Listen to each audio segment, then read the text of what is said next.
하나님께서 모세의 기도를 들으시고 하나님의 뜻을 돌이키셨습니다. 이스라엘 백성들을 모두 없애시는 그런 진노를 하나님께서 거두셨지만 하나님을 믿지 않고 거역했던 이 이스라엘 백성들은 모두 가나안 땅에 들어가지 못하게 되었습니다. 그리고 여호수아와 갈렙 그리고 그 자손들만 가나안 땅을 차지하게 됩니다. 여기서 보면 하나님께서는 모세의 기도를 들어 응답하셨습니다. 다만 죄는 심판하셨다는 것을 볼 수가 있습니다. 37절을 보면은요, 먼저 비관적인 보고를 하고 원망을 전염시킨 10명의 정탐꾼을 하나님께서 심판하셨습니다. 37절에 곧 그 땅에 대하여 악평한 자들은 여호와 앞에서 재앙으로 죽었고, 그리고 여호수아와 갈렙을 제외한 20세 이상 되는 모든 사람들은 가나안 땅에 들어갈 수 없게 되었습니다. 40년 동안 광야에서 살다가 죽게 되었습니다. 하나님께서 그 심판을 하시는 방법을 보면은요, 이스라엘 백성들이 원망했던 내용을 그대로 그들의 스스로 책임으로 돌리셨습니다. 28절을 함께 읽겠습니다. 28절 시작. 그들에게 이르기를 여호와의 말씀에 내 삶을 두고 맹세하노라. 너희 말이 내 귀에 들린 대로 내가 너희에게 행하리니. 그러니까 이스라엘 백성들이 그냥 말한 대로 그대로 행하시겠다라는 것입니다. 먼저 이스라엘 백성들이 어떻게 원망을 했습니까? 첫 번째로 가나안 땅으로 나아가기를 두려워했습니다. 앞으로 나가는 것을 싫어한 것입니다. 하나님께서는 그 원망을 그대로 그들에게 돌리셨습니다. 이제 그들은 앞으로 안 나가도 됩니다. 왜냐하면 왔던 길을 되돌아가야 되기 때문입니다. 그리고 그 길을 40년 동안 방황하다가 광야에서 죽습니다. 이 사람들이 뭐라고 원망했습니까? 차라리 내가 광야에서 죽었으면 좋았을 뻔했도다 했는데 그 말이 이제 그대로 이루어져서 40년 동안 광야에서 방황하다가 죽게 됩니다. 32절과 33절을 다시 한번 읽겠습니다. 32절, 33절 시작. 너희의 시체는 이 광야에 엎드려질 것이요 너희의 자녀들은 너희 반역한 죄를 지고 너희의 시체가 광야에서 소멸되기까지 40년을 광야에서 방황하는 자가 되리라.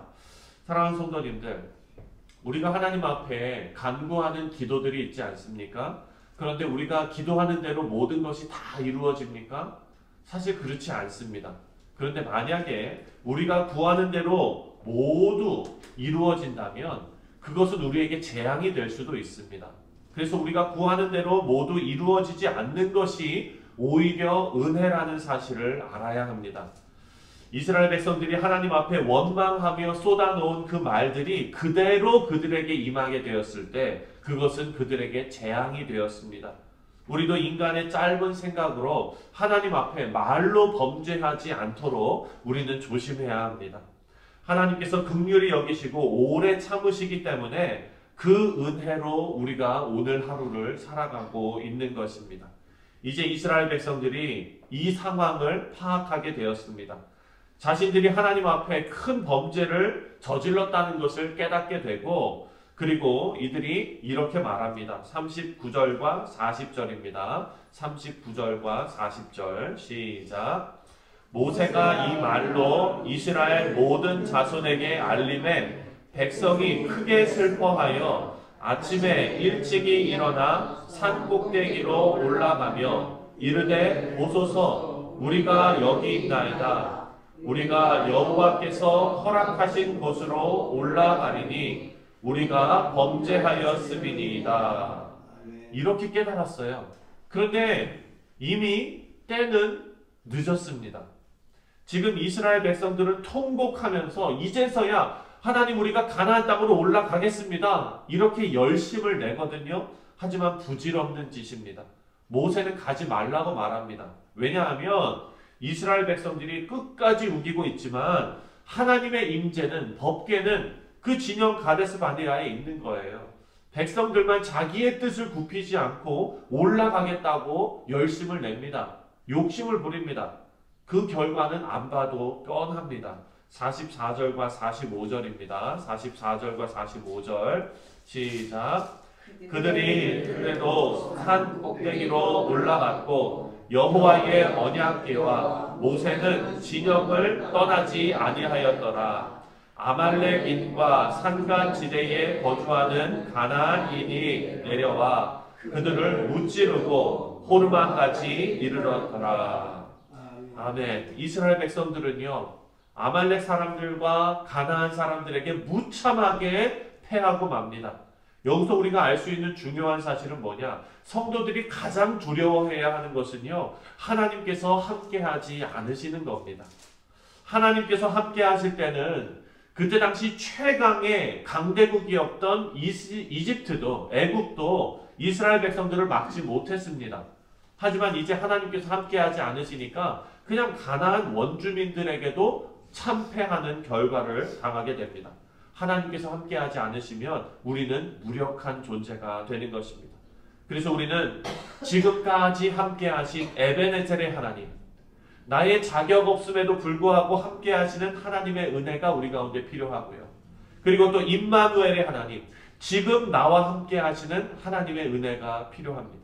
동시에 여호와 이레, 우리의 길을 예비하시는 하나님의 은혜를 우리는 또 간구해야 하는 것입니다. 우리 사랑하는 성도님들, 하나님께 불순종해서 심판받은 이 이스라엘 백성들은 광야로 돌아가라는 하나님의 명령을 한 번 더 어깁니다. 억지로 가나안 땅으로 들어갔다가 아말렉과 가나안 족속들에게 크게 패했습니다. 하나님의 뜻은 우리의 선택사항이 아닙니다. 그리고 그 뜻은 우리 마음대로 바꿀 수 있는 것도 아닙니다. 그래서 하나님의 뜻 앞에 우리 성도들의 자세는 순종입니다.